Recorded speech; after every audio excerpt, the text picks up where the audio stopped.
আমাদের এই এলাকায় একটা হসপিটাল নেই, আমি জায়গা দেবো বলেছিলাম, কেউ করলো না এখনো পর্যন্ত। একটু আপনি দেখবেন আমরা দেবো না। হ্যাঁ, একটা হসপিটালের জন্য সব বাবু বলে গেল। এই আজ থেকে বিগত মানে কত পঞ্চায়েত বলে গেল। আমি পঞ্চায়েতের সামনে আমার জায়গা, আমি ওখান থেকে জায়গা দেবো হসপিটালের জন্য, জনসাধারণ যাতে উপকার হয় সেই জন্য। আমার নাম দুলাল সর্দার, আমার দোকানের নাম মা কালী। হ্যাঁ, আমার দোকানের নাম মা কালী বস্ত্র। মা কালী বস্ত্র। আমি এখানে জায়গা দেবো বলেছি, স্বাস্থ্যকেন্দ্র নয়, হাসপাতাল, হসপিটাল। আমার ভাই ডাক্তার, আমার জামাই ডাক্তার, আমার সবাই doctor.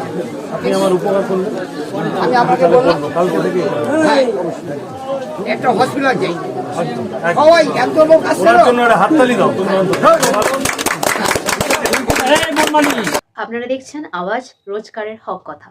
For more updates about Awaaz, please subscribe our YouTube channel Rajshekhar Thali. আমাদের এই এলাকায় একটা হসপিটাল নেই।